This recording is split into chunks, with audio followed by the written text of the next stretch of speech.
근데 멸이라는 것은 생명한 걸 전제로 해서 이제 멸이 있는 거예요. 그래서 오늘 이제 부처님 오신 날이니까 생멸에 대한 얘기를 잠시 해드릴게요. 생하는 것이 없으면 멸하는 것도 없고, 그 생하는 자리가 없으면 또한 생하는 것이 없고, 두 가지가 다릅니다. 그 생하는 자리조차도 사라지는 것을 가리켜서 이제 우리는 열반이라고 얘기를 하는 것이요. 열반은 어떤 존재 그 자체가 우주 만방에 흩뿌려져서 우주로 변하는 것을 이제 열반이라고 합니다. 우리 잠시 이 몸에 머물면서 고요하게 지금 적정하죠.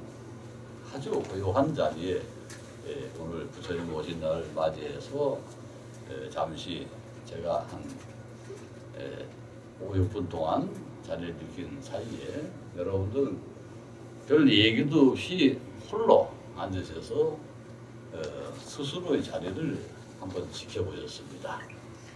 지켜서 보는 것을 지관이라고 합니다. 이 지관 스님이라고 계셨어요. 영감이 대단하신 분인데 큰 스님이 가가지고 물었어요. 네 이름이 왜 지관인지 아느냐? 사실은 그 법명을 내릴 때 뭘 지관이 뭔지 알겠어. 그러니까 내 이름이 지관이다. 지관이다 했는데 큰 스님이 오셔가지고 네 이름이 왜 지관인지 아느냐 했더니 아직은 터득하지 못했습니다. 그랬더니 큰 스님이 하시는 말씀이 이렇게 들려보더니 넌 그러니 아직도 이름이 없었던 셈이네. 그러시는. 그러면 이제는 무슨 뜻인지 알겠지? 예, 이제서야 알겠습니다. 그렇지. 멈춰서 무엇을 보는 게 아니라 원래 없는 자리에 있는 거지. 원래 없는 자리로 돌아가는 거지. 원래 없는 자리로 돌아가는 것이 또한 열반이에요. 원래 없는 자리라는 것은 사람이 따로 있고 우주가 따로 있냐. 이 우주라고 하는 것은 원래 없는 자리요. 이 공허하다는 말을 자주 쓰는데, 그리고 공이 뭐고 또 뭐 실이 뭐고 이런 얘기들을 자주 오시는데 너무 어렵게 생각하지 마세요. 여기 공이 하나 있으면, 공이라고 하는 것은 바람에 빠지고 공이 아니잖아. 바람에 빠진 상태가 공이 아니잖아. 바람이 차 있을 때 공이지. 근데 바람이 차 있을 때도 실이라고 하고 바람에 빠져버리면 이제 공이야. 그러면 공이라고 하는 것은 생멸입니까? 아닙니다. 생멸 그조차 나지도 않고 사라지도 않는 것으로 되돌아가는 것이 바로 그 자리를 얘기하는 것이 아니에요. 공연 자리가 없어요. 따로 어디든 괜찮아. 내가 오늘 저기 앉아있는 몸에 쏙 들어갔어. 그러면 내가 사라진 게 아니잖아. 들어간 거잖아. 입에 있잖아. 응? 내 혼이 저기 딱 들어 생각을 같이. 그러면은 저기에서 같이 막 얘기를 막 한다고 마음속으로 그러고 있어. 이제 이게 영혼 대화가 되는데 영적인 대화를 막 하는 거야. 아까 지관스님과 큰 스님처럼. 그럴 때 이게 보면 공의 상태가 돼버리는. 왜냐하면 두 사람이 있으면서도 새로운 아가 생겼기 때문에 그것은 하나의 공으로 봐야 돼. 내가 아니야 벌써. 나를 떠난 그 자리. 공이라고 하는 것이. 그러니까 뭐 자리라고 하는 것이 특별히 정해놓고 공이다 아니다 얘기하는 것조차도 매우 우습고 힘든 얘기가 돼요. 모순이 생긴 이것이다 아니다 이렇게 시비를 가리는 그와 같은 상황에서는 공이 성립될 수가 없어요. 모든 것을 다 인정하고 시시한다 해서 또한 시시한 얘기로 끝나지. 그렇다가 되는 게 아니올시다. 비비한다 해서 아니다 한다 해서 아닌 것이 되는 것은 또한 아니란 말이요. 그러면 내가 이렇게 살아가면서 고요하게 적정의 상태로 들어갔을 때 반드시 잊지 말아야 할 사항이 무엇이냐. 내가 이런다고 해서 무아가 아님을 잊어서는 내가 무아지경에 들었다고 하는 순간 만에 가득 차게 되고 내가 그 만에 가득 차면 오만한 마음이 싹트게 돼서 마치 자신이 부처가 된 듯한 그런 잘못을 저지르게 돼. 이 중에도 뭐 그런 분이 혹시 계실지 모르겠어. 하지만 잠시 머물러서 고요를 찾았다 해서 종이란 놈이 원래 시끄러운데 어디 가서 이놈이 지금 시끄러운 놈이야 두드리는. 이 두드릴 때 이제 용이라고 하지. 종이 가만히 아무 소리도 안 하고 있으면 체가 되지. 두드리니까 땡 하고 울리잖아. 내가 막 두드리자. 요 안에 있는 놈이 종추가 때리니까 소리가 나는 거 서로 땡. 또 써가지고 있는데 그냥 체가 돼. 그럼 이놈이 종이잖아. 그러니까 우리는 종이라는 걸 아니까 그렇지. 종이 모르는 사람들한테는 그냥 노쇠덩어리에 불과한 거지. 노쇠덩어리에 불과한 것이고 아무 의미도 없어. 이 종이 아니야 그냥. 엿장사가 사가면 그 노쇠 몇 그램으로 쳐가지고 돈 좀 건다. 인간도 마찬가지. 그럼 본인이 무엇을 할 수 있다 할 때 힘이 생기느냐? 절대 아니라는 거야. 무엇을 할 수 있다 이건 종이다. 그래서 가치가 생긴다는 건 예정된 가치를 얘기하는 것이고 과거에 이력이 있으니 그렇지. 요놈이 빠졌다고 치면은 이게 종이 아니야. 그냥 그날로 종이 아닌 거야. 소리를 모은데 두드리면 되지 않는 거. 두드리는 종이 되었으니까 원래의 종은 같은 아니라는 그 소리를 모으면 되지 않아서 띵띵 그냥 때려볼까? 이런 소리가 하나 때리면 보시오.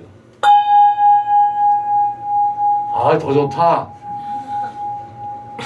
그래. 내가 원래 가지고 있던 소리 말고 다른 소리를 내게 되는 것을 이제 뭐 37조 도품이라고 하지. 조금씩 다른 소리를 내게 되는 거를 37도품이라고 그래. 수행이 뭐냐? 다른 소리를 조금씩 내게 되는 거지. 그래서 어느 순간에 이 종이 울리기도 하고 가만히 있기도 해도 정말로 영원히 가치가 인정되는 그 자리를 열반이라 하는 것입니다. 이제 좀 알아듣겠소? 뭐 열반을 가지고 뭘 그렇게 어렵게도 설명하시니 난 이해가 안 돼. 부처의 자리 아무나 다 갈 수 있으니까 걱정하지 말라. 열반을 해야 돼. 그거는 최소한도 3세에 걸쳐서 공덕을 쌓고 과거세도 부처였어. 그래서 되는 거지. 우리 같은 사람 공부해가지고 언제 뭘 달성을 하겠어. 근데 혹시 압니까? 또 김세한 법사 밑에서 같이 이렇게 두드리고 있다고. 오늘 당장 또 깨우쳐가지고 부처가 됐지. 누가 알아? 그건 모르는 거 아니야. 그렇지 않습니까? 영감님. 영감님한테 졌네. 미안해요. 연중이 나서. 그게 무슨 연륜도 아니고 일순간이라는 거예요. 우리가 평생을 뭐 70년 되고 80년 되고 저 세계로 이전된다 하더라도 순간에 깨우쳐 부처가 되면 되는 거지. 몇 년이 걸리는 뭐 공사해요 지금? 응? 무슨 바다 밑에 물 들어가지고서 뭐 기름 끌어올리는 작업이 열반 아니거든요. 또는 산에 올라가가지고 무슨 거기 올라서 그냥 수십 년을 돌을 닦아야지 되는 그런 식의 열반 추구는 하지 마세요. 거기 가면은 공기가 좋아, 소리도 좋고 또 마음도 편안해지고 향표로 그렇게 산신각에 앉아 있으면 이 산신각이 나의 집이 내 곳집이라 지 곳집. 내 자리이며 또한 내가 편안할 수 있는 그 자리를 곳집이라고 그러지. 그래서 이제 거기에서 머무르는 기쁨을 가지게 돼. 머무르는 기쁨을 가지고 있는 사람을 가리켜서 우리는 행자라고 그래. 근데 머무르지 않는 것을 추구하거든 사실은. 어제 거기에 안주해버리면은 그거는 이제 수행을 더 이상 이어나갈 수가 없다. 이제 불량납자가 돼. 폐행자가 되는 거예요. 그 폐행자라고 그래. 지가 해야 행을 그만두고 행패를 부린다 해서 폐행자라. 그러니까 폐행자가 되어버리면 자신이 모든 걸 다 끼고쳤다. 이게 주둥이만 나불나불나. 지금 얘기하듯이 이렇게 자꾸 주둥이만 나불나불고 뭘 아는 것처럼 자꾸 얘기를 해서 그래. 또 앉으면 뭐 얘기하고 김씨 요즘 어떻게 지내십니까? 뭐 그냥 그저 그렇게 지내죠. 그래요. 그리고 그 다음에 말이 이어지질 않아. 근데 딱 보면서 이 얘기를 하는데 정말로 공부를 한 사람 같으면 참 요즘 마음이 많이 아프시겠습니다. 애가 아파서 말입니다. 애가 아픈 거 어떻게 아세요? 제가 어떻게 모르겠습니까?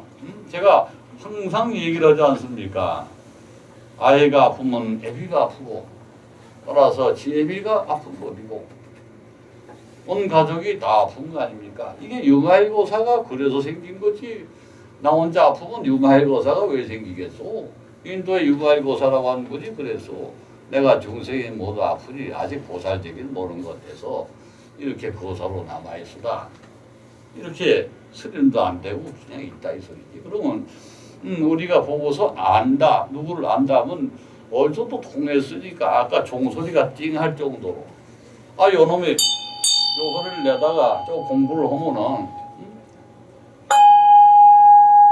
맑고 투명한 소리를 또 바뀌어 딸랑딸랑 하는 종소리에서 이 범종에 가까워지려고 애를 쓰는 동 그렇지만 약간 음정이 높아 지금 동 이게 돼야 되는데 동 이게 안 되는 거야 이 소리. 이제 좀 다르잖아 이 소리 때린 거하고 이 소리 다르다고 하는 것이 이제 37초도 37개의 단계를 거쳐가지고 수행을 한다. 그리고 단계를 하나하나 밟아가면서 자신이 수행해서 그 다음에 그 수행을 통하여 득도 한다. 득도.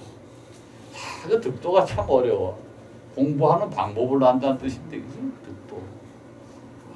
고속도로 너 통행권을 뺐다 이 소리야. 이제 일반 도로를 막 달리다가 지방도 국도 막 먼저 다니다가 고속도로 쌩하고 들어갔다 그때 거의 차들이 꽉 차 있어. 세상에 왜 그리 도통한 놈들이 많은지. 엄청나지. 도로 통한 사람들이 와글와글 해. 차가 못 가 이제 앞에 막혀서 그때 딱 세워놓고 갓길을 세워놓고 세상에 고속도로가 이렇게 있을 줄 알았으면 처음부터 나는 안 올 걸. 그냥 지방도로 가는 게 나을 텐데. 이게 뭔 이유냐 하면은 사찰에 가가지고 백날 천날 공부해봐라. 거기가 고속도로야. 차가 꽉 밀려있는. 가서 오면 또 그 천층만층구만층 시자가 돼가지고 벨심부름 다 하고 공부는 무슨 공부를. 그래서 내 옆에 와서 공부해라 했더니 이놈이 또 바람이 나가 또 도망가 버렸어. 하여튼 이 옷만 입으면 뭐가 벼슬인 줄 알고 말이야. 이거 아니군요. 더 와가지고 이 좋은 공부를 지금 하고 있잖아. 근데 거기에 매달려서 해야 돼. 왜냐하면 거기에 뭘 줄거든. 이거를 면허증을 수계증에다 해가지고 또 항상 그 개가 종류가 30가지가 있어.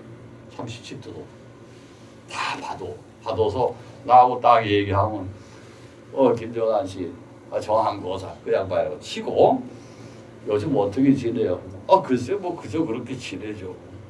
혹시 내가 지금 무슨 걱정하는지 알고 있나? 이런다 말. 그거 그렇게 공부를 많이 했는데 왜 나를 몰라? 그렇게 공부를 많이 했으면 날 알아야지. 요 바로 눈앞에 바로 나타내는 요것도 못 알아봐요. 그러면서 공부했대요. 뭘 공부했다는 얘기야. 그래가지고 어떻게 중세부재.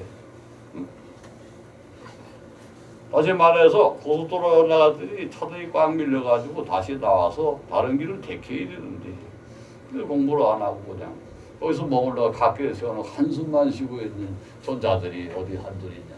난 좀 다 와가지고 내한테 와서 공부 좀 했으면 좋겠어. 근데 안 해. 오히려 이렇게 머리도 안 깎고 중옷도 안 입고 하루하루 살면서 참 슬픔도 느끼고 기쁨도 느끼고 일반인으로서 불자로서 이렇게 살아가는 분들이 오히려 회색 옷을 입고서 공부한다 하시고 입고 공부를 못하고 있는 불쌍한 그 학생들보다 낫다. 학생이라는 게 뭔지 아시죠? 배우는 사람들. 근데 학생이지 뭐냐. 오죽하면 못 배웠으면 무덤에 가면 관통 탕열들이 학생이라고 써있다. 아세요? 누구 학생이라고 써있어. 이제 저승세계에 가는 이제 배움터를 간다. 거기 가서 배울 게 많다. 이 세상에서 다 못 배웠으니까 그 세상으로 가서 좀 배워라 그래가지고 학생이라고 쓰는 게 있다. 누구 이제 참 잘 썼지. 지선 많다. 밑에 말도 또 누웠었지. 그때부터 공부 시작하는 거지. 뭐 그건 예담이고. 그래서 열반을 하는지 지경에서 내가 그냥 얘기하면 또 뭐 어디서 주워 듣고 막 만들 거 돼가지고 막 적어 왔으니까 한번 보라고. 아미타 열애라고 써놓고 상락 정열 무상반야 무상열반이라고 썼구나. 무상열반은 한자가 생각이 안 나가지고 뭐 이리 쓰고 저리 쓰고 했어. 그리고 밑에 진여라는 네모가 딱 이거 진여라고 써있잖아. 진여 여진. 뒤집으면 여진족이야. 맞잖아. 여진족 여자 이게 비슷해. 이 개념 여자 여진 진여. 진여가 뭐냐면 진리란 뜻이에요. 진리의 화신. 그분을 아까도 내가 얘기했지만 열애라 하는 열애라는 그 말 자체가 진리의 화신이라는 뜻이에요. 진리를 이제 그건 진리라고 하는 거는 개념상이 무슨 형이상학적인 얘기 아닌가? 그 개념을 사랑으로 바꿔놓은 진리를 가지고 있고 그것을 구사하고 행으로 옮기는 분을 열애라고 하시는 열애. 여기 쭉 보게 되면 이제 여기 법심, 그게 법심, 법성을 가지고 있는 법심. 근데 여기 밑에가 아주 참 재밌어요. 멸도해가 아주 무의로 감자 안락하고 상락 뭐 유연불법 상락아정이란 말이 그지? 나는 고요해는 열반 적정의 상락 여기 쪽에서 쫙 내려가서 일체 청모 국토 제중생이 모두가 열반하게끔 하는 존재. 인간이 인간을 대하고 인간만을 순화시켜서 그 인간이 저 세계에 가서든 이 세계에 가서든 열반되는 것을 또 부처님이 되는 것을 가리키는 것이 아니라 초목을 비롯한 국토 전체의 모든 중생이 다 성불을 할 수 있게 한다는 것이 최종의 목표예요. 그럼 예를 들어서 이제 원자탄이 있다 이거야. 이 원자탄이 있는데 성불을 시켜버리면 그 원자탄이 터지겠냐? 한번 생각해봐요. 뭐 좀 이상한 생각이지만 원자탄이라는 물건이 있는데 그건 물건이야. 물건이 뭐 사람 말을 듣겠소? 들을 리가 없지. 그런데 예를 들면 원자탄도 안 터지게 만들 수 있다. 뭐 이런 얘기까지 생각해 볼 수 있는 거야. 그건 과학적으로는 있을 수 없는 일이지만 그건 무슨 얘기냐 하면 이제 아원자 시대가 돼서 반물질이라고 하는 것이 과학적으로 증명되는 것이 앞으로 30년 뒤. 그러면 이 세계에는 내가 미리 예언하는데 난 그 죽고 없었으니까 뭐 책임질 일도 없어. 하지만 분명히 지금 예언하는데 아원자 시대 반물질이 개발되면 원자탄이라는 개념이 사라져버려요. 왜? 원자탄을 소멸시킬 수 있는 원자탄이 생겨요. 동시에 원자탄을 쏴가지고 폭발시키면 그 원자탄을 폭발시킨 지역에 또 하나의 폭탄 터뜨리면 한꺼번에 그것을 다 감싸 안고 소멸시킬 수 있는 그와 같은 폭탄이 또 생긴다. 난 그것을 예지하고 있어. 그러니까 이 세계에서 모든 물질적인 장난이라 하는 인간의 아심에서 오는 아만에서 오는 짓이 아닌가. 하지만 그것을 따라가게 된 불심이 있다면 아원자의 세계에서 개발된 반물질이라고 하는 물질이 아닌 물질을 반물질이라고 반물질로 해서 그와 같은 쿼크 단위의 개발이 가능해지고 언젠가는 지금 공포의 대상에 있는 원자탄조차도 사라지게 할 수가 있다 하는 일. 세상에 불가능한 건 없어. 과학의 세계에서. 제가 얘기하는 건 몽땅 다 비과학의 세계예요.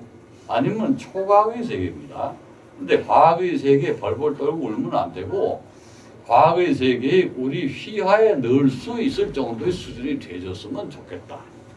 그러면 그 차원이 무엇이냐 하면 바로 열반. 그래서 내가 한참 동안 지금 들고 있었어요.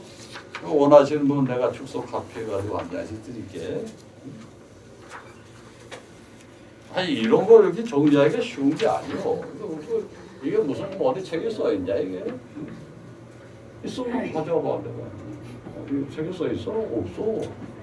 아무나 이렇게 연결시켜서 쫙쫙 줄고 설명을 할 수 있는 사람이 누가 있냐? 없어.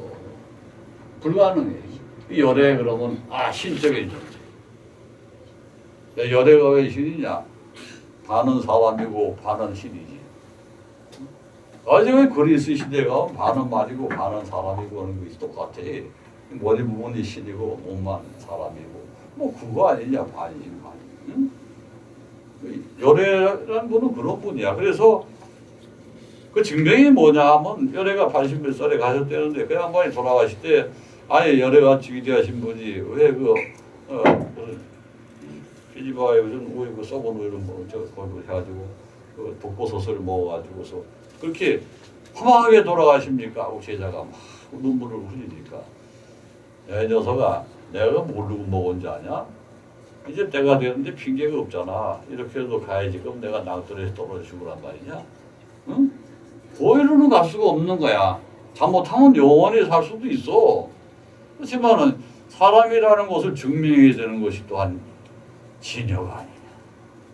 사가여대가 태어나가지고 만약에 미라가 돼가지고 아직도 어디 모셔지고 있으면 누가 존경하겠냐? 스님은 가끔 그런 분이 계셔. 일본에 가도 3분이나 모셔져 있고 저기 티베트에 가도 계셔. 하지만 사가여대께서 만약에 진여의 상징이다 하고 지금까지 미라로 남아있으면 그 누가 존경을 하겠냐. 그냥 스님인 줄 알고 수행자였구나 이러지. 그 위대하신 말씀을 남겨놓고 나 역시 중생으로서 저 세계에 가는 것이 당연한 것이고 이것이 법을 증명하는 것이 아니겠느냐. 이렇게 열반경에 써 있어. 내가 얘기하는 게 아니고 조금 내가 과장은 했지만 내용을 어쨌든 그와 같이 자신의 생명마저도 법을 증명하는 방법으로 설파하신 위대하신 분이에요. 때가 되면 다 간다는 것을 아주 아쉬워가지고 얼마든지 피할 수 있고 이겨낼 수 있는 분이 왜 가십니까? 하늘에 대한 질문. 그렇게 슬픈 표정을 지으시면서 말씀하셨어요. 야, 근데 말입니다. 오늘 이제 생일이니까 뭐 죽는 얘기는 그만하고. 또 태어날 때를 또 보면 또 희한하잖아요. 그죠? 어떻게 그렇게 태어나? 뭐 옆구리를 탁 태어났다고. 참 신기해. 옆구리를 탁 출생했다. 인체를 거치지 않고 태어난 것처럼 이렇게 묘사가 되어 있는데 그것은 무엇을 의미하느냐 하면은 옆구리라고 하는 것은 항상 인간에게서 고독을 면한다야. 옆구리가 싫어서 결혼하지 않나. 결혼하신 분들, 결혼 안 하신 분들 왜 결혼하냐 물었더니 대체로 그래. 나이가 드는데 이제 겨울에 보면 옆이 옆구리가 시려. 뭐 뜨뜻한 게 이렇게 있으면 좋을 것 같아요. 그게 심리적으로 말해서 위안을 받고 싶다. 무엇인가 위안을 받고 싶은 마음에 결혼을 하는 거야. 근데 이 양반이 어떻게 출생했냐면 어머님의 옆구리를 뚫고 나왔는지 뭐 그렇게 태어났다고 그래. 그러면 그게 뭐냐 하면은 요즘으로 치면은 개복수술을 했다는 소리. 그때 개복수술이 있었던 거예요. 이미. 개복수술 했으니 그 산후조리를 잘못해가지고 석 달 만에 또 가셔. 근데 그분의 성함이 바로 마야 부인이시오. 이 마야 부인의 이름을 들은 이제 그 예수님이 참 어떻게 하면 좋을까? 또 제자들한테 어머님의 성함이 어떻습니까? 근데 마리아 그러니까 마야 뭐 비슷하지 않소? 마리아나 마야나 마야 부인이라는 말에서 혹시 힌트를 받은 것이 아니겠냐 하는 얘기까지 있어요. 재미로 그냥 듣는 거예요. 근데 그것이 뭐 어떤 의미를 가진 게 아니고 또 뭐 이렇게 수임법을 본다 이렇게 계시는. 벽화에 그려져 있다니까. 시나이 반도에 무슨 그 사찰에 가면 그 수도원에 가면 예수님이 소장인데 이러고 계셔. 이게 뭐냐?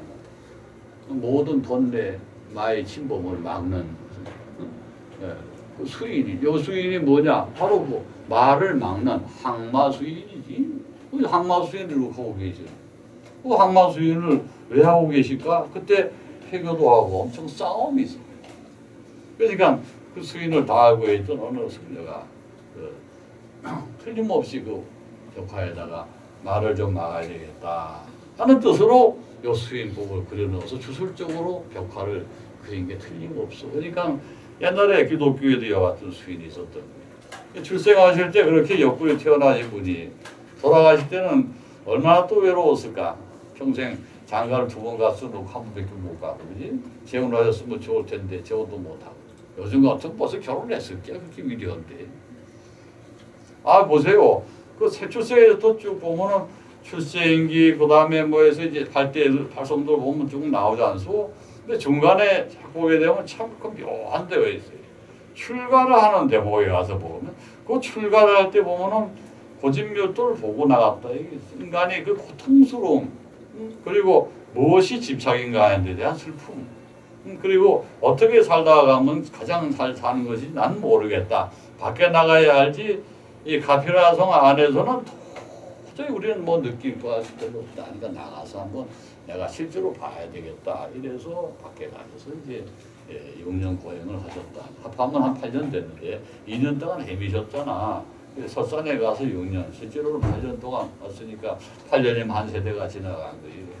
그러니까 아무것도 모르고 나왔다가 뭔가 깨닫고 들어갈 수밖에 없는 나이를 보는 시대가 8년씩이나 고생했는데 밖에 나가. 여러분도 만약에 8년씩이나 내가 수행해봐라. 또 혹시 또 모르지 뭐 열반지게 갔어도. 하지만 그 양반은 꾸준히 뭐를 생각하고 계셨냐 하면 여러분이 그 말씀이 항상 그런 얘기를 하셔. 나는 무엇인가를 알려고 하질 않았다. 무엇인가를 내가 머릿속에 두고 그것을 새기면서 알려고 한 바가 없고, 보고 듣고 내가 행동하는 속에서 하나하나를 느끼는 것을 매우 중시했다 하는 얘기를 하시거든. 그러면 그 양반이 그렇게 말씀하시는 내용이, 왜냐면 행을 중시하는 행, 무슨 행을 하느냐가 아니고 무슨 행동을 하든 관계없이 거기에서 하나하나에서 그 행동 속에서 자신의 기쁨을 얻었다. 슬픔을 얻었다는 게 아니라 항상 느낌이 있어서 기쁨을 얻었기 때문에 그것을 전달해 줄 수 있는 힘이 또 안 생겼다는, 슬프고 고통스러운 것을 느꼈다면 과연 그것을 전해줄 수 있었을까요? 아무리 슬프고 힘든 것을 보아도 자기 마음속으로 그것을 잘 해줄 수 있고 이겨낼 수 있게 해줄 수 있었고, 어떻게든 간에 자기는 그것을 극복할 수 있게 해주는 힘이 있기 때문에 항상 기쁜 마음으로 그것을 받아들이고 잘 해주고 쓰다듬고, 말하자면 그것이 자비인 것이, 함께 기뻐하고 함께 슬퍼하는 것이 바로 자비인 거예요. 여러분들 사랑 그러지만 사랑과 자비에는 뭐 큰 차이는 없어. 다만 슬픈 것도 같이 슬퍼하고 기쁜 것도 같이 기뻐하는 것이 자비예요. 그 글자 자체가 그래요. 비하고 자비 뜻이 그렇단 말이에요. 그러면 우리가 사랑한다는 것은 어떤 것이요? 내가 기쁘기 위해서라기보다는 내가 조금 손해를 보고 슬프더라도 그 사람에게 기쁜 마음을 줄 수 있는 것을 사랑이라고 하지 않소? 자비하고 어떤 차이가 있나? 함께 한다는 것. 일방적인 것이 없다는 것. 자비는 쌍방통이에요. 늘 이렇게 교류하면서 얻어지는 그 느낌을, 그 속에서 사랑을 느끼는 것을 자비라고. 그냥 내가 너를 사랑한다, 네가 나를 사랑한다, 그래서 무엇이다, 이렇게 3단 논법이 없고 뭉뚱그려져 가지고 하나로 계속 와류를 형성하면서 움직이는 그 힘, 이게 있는 거예요. 자비 힘은. 그래서 자비가 무서운 거예요. 힘이 굉장히 큰 거고.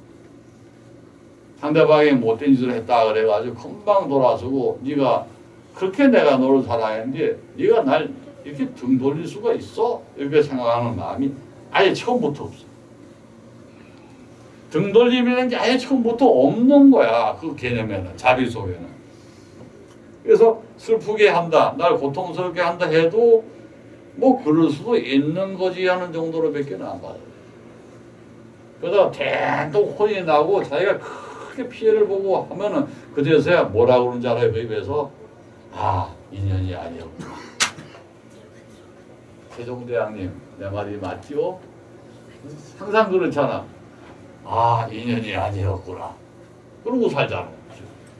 그게 뭐냐 하면 부처님의 근본적인 행위입니다.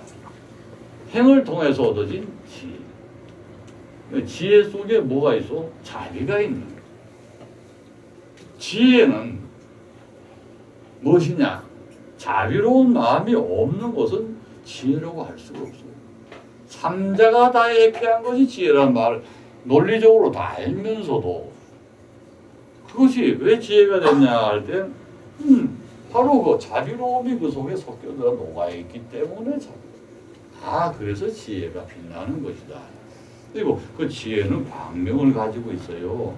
그래서 광명을 가지고 있기 때문에 어떤 지혜로운 사람과 함께 대화를 하거나 행동을 같이 하게 되면 왠지 기뻐지고 행복해지고 얼굴색도 밝아지고 아니 옷에 때도 안 묻어. 그냥 함부로 행동하니까 막 그냥 여기 가서 치받고 막 노숙자가 뭐 세탁을 안 해서 그런 게 목욕 안 해서 그런 게 아니야. 아무데나 굴르기 때문에 시커매지는 거 아닙니까? 사실은 길가에서 막 매어 뒤집어 쓰고 아니 숲속에 가서 뭐 이렇게 다소고 자고 샘물에서 살짝 씻고 그래봐라. 어디 시커멓고 냄새나 나겠냐? 지 스스로 그렇게 만드는 거지. 그럴 때 광명을 찾아라 하면은 그 노숙자를 탁 떠올려고. 내가 얼만큼 타락하면 저렇게 될까? 내가 얼만큼 비참해지면 저 모습이 될까? 근데 참 신기한 거는 지혜롭고 지혜로운 그 광명이 다가와서 사람이 아주 컨트롤해졌을 때 그 기준은 없어요. 얼마나 광명을 찾고 얼마나 훌륭한 사람으로 변했나 하는 것은 그야말로 미스테리야. 세상에 나쁜 거는 눈에 띄고 금방 알아볼 수 있는데 나쁜 것들을 좋게 변한 거는 그렇게 눈에 안 띄는 법입니다. 왜 그런지 아시죠? 우리는 물질의 현혹이 되어 있기 때문에 물질이 현혹이 되어 있기 때문에 그 사람이 정말로 지혜롭고 자비롭고 광명을 갖추고 있는지 어떤지를 평가하기 이전에 이익과 손실을 가지고 평가를 한다. 내가 그래서 좀 이제 생각이 흐르지만은 이 대목에서 이 지조를 놓고 이 집이라고 하는 걸 딱 놓고서 한번 예전에 제가 글을 올린 게 있어요. 이해를 하시는 분은 금방 이해를 하시겠지만 이해를 못 하시는 분은 이해를 못 하실 수도 있어요. 이 세상에서 가장 많은 것을 가지고 있는 사람이라고 칩시다. 지금 한번 상상을 해보시죠. 이렇게 앉아가지고 내가 서본의 팔춤까지 다 백이 있어. 절대 무슨 내가 잘못을 저질러도 그 누구도 나를 터치할 수가 없을 정도의 강력한 권력을 가지고 있고 젊었을 때부터 그냥 열심히 돈을 벌어가지고 돈도 한 100억 정도는 현찰을 가지고 있고 한번 상상을 해보자고. 또 식구들도 보면 다 건강하고 공부도 잘해가지고 미국 가서 박사학위 받고 지금 와가지고 잘 살고 결혼 잘해가지고 소위 말하는 로얄 패밀리가 돼 있고 다 갖추고 있어. 그런 사람이야 내가. 한번 상상을 해보시라고. 지금 현재 물론 그렇지 않지만 만약에 내가 그런 사람이다 했을 때 어느 날 갑자기 혁명이 일어나가지고 알갱이들이 막 쳐들어와가지고 이 사람 저 사람을 다 죽이는데 그 중에 모든 사람을 다 죽였는데 나만 홀로 딱 남았어. 왜 당신 나를 안 죽여야 돼? 너는 낙질이기 때문에 내 마지막에 죽이려고 한다. 몸뚱이 하나만 살릴 테니까 네가 얼마나 슬픈가 봐라. 하고서 협박을 했다 치자. 그래서 감옥에 딱 들어갔어. 내가 지난 30년 동안 이렇게 영화를 누리고 살았는데 이게 뭐냐 감옥 신세가 돼가지고 정말 처량하다. 비참하다. 그렇게 영화로운 세월이 다 가고 모든 걸 다 뺏기고 가족도 모르고 불이 다 흩어지고 이게 도대체 뭐냐. 그리고 실망을 하는 게 당연하겠지. 그렇지 않습니까? 그렇게 영화를 막 누리던 그런 사람이 오늘 갑자기 거지가 돼가지고 모든 권력을 다 뺏기고 저기 뭐 안양교도 수정 가가지고 다 스팀 들어오는 방이지만 앉아가지고 이렇게 있어. 참 인생이 허무하구나 하고 있어요. 그런 내가 되어버렸어.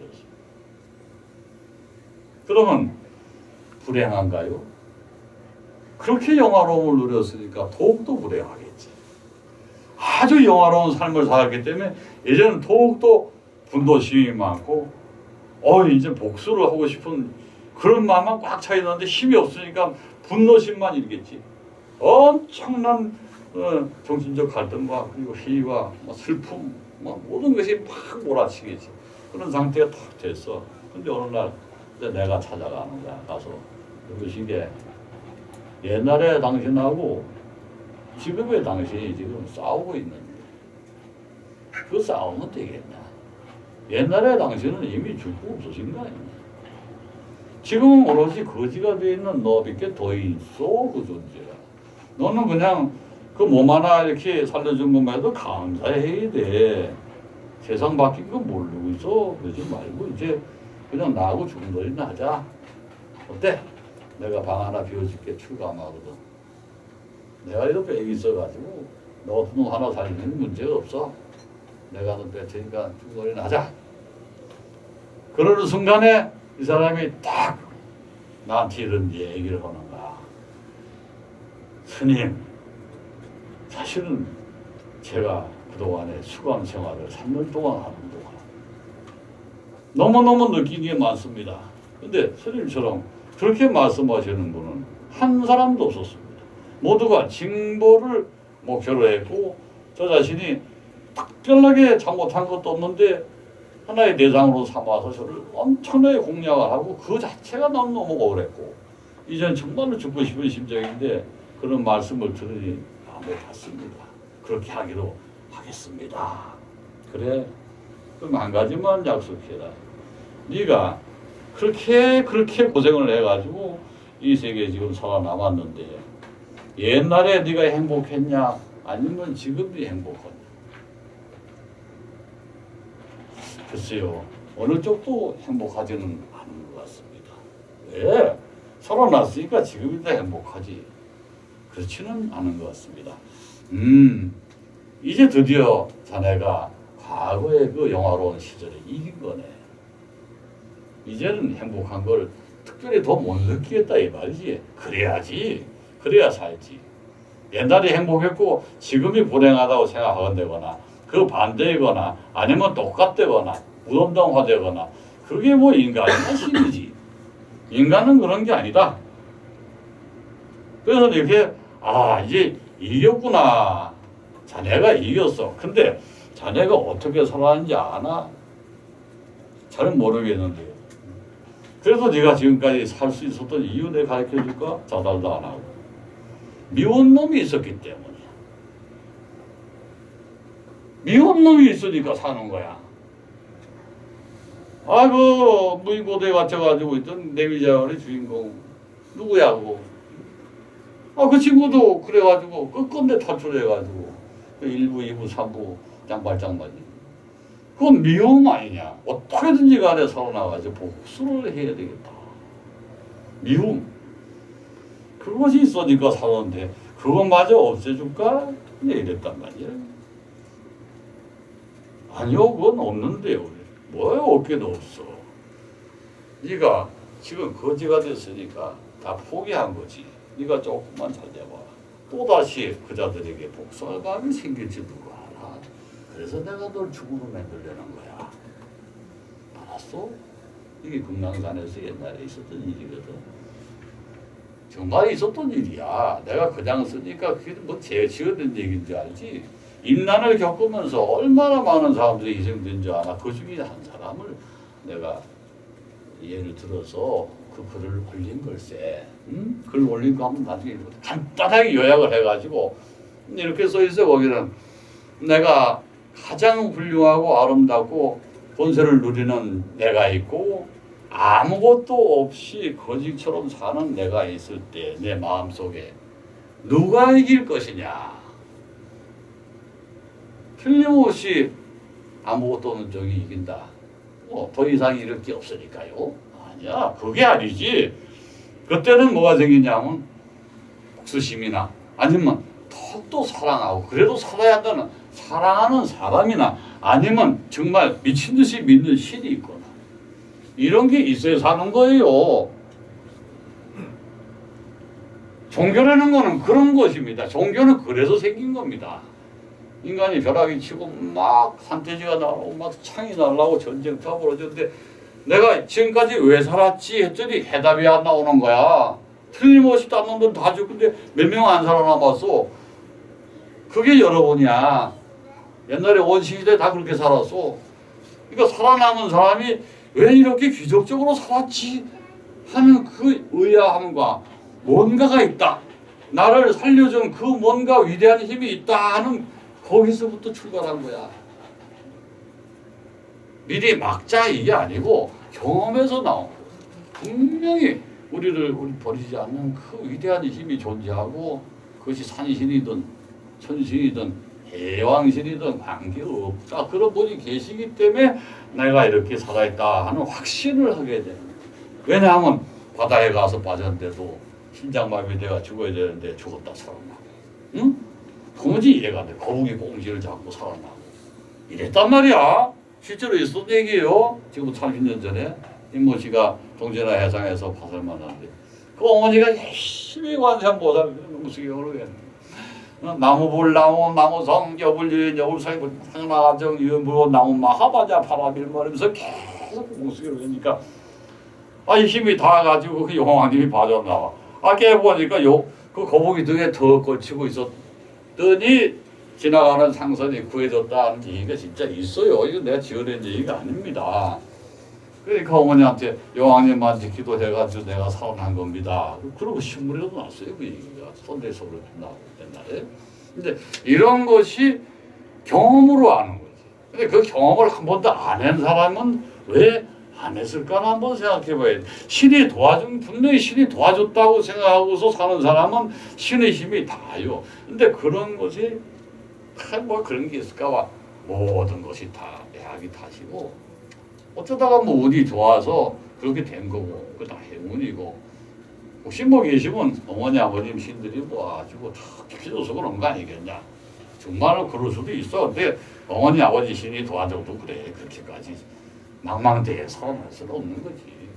염려로 해서 동원을 시킬 수는 있었겠지. 힘을. 자, 그럼 신적 존재.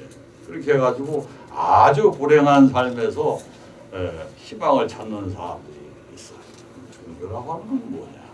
내가 오늘 종교 얘기도 잠시 하고 넘어갈게. 종교는 아주 적극적으로 힘을 실어주는 종교가 있고 불행을 막아준다는 종교가 있고 또 모든 것을 다 버리면은 그야말로 행복해진다는 종교가 있고 여러 가지 유형이 있어요. 근데 그런 거에 너무 집착하지 말고 우리는 어차피 가진 거를 버릴 수도 없고 이미 가지고 있는 거 못 버려. 또 버릴 이유도 없어.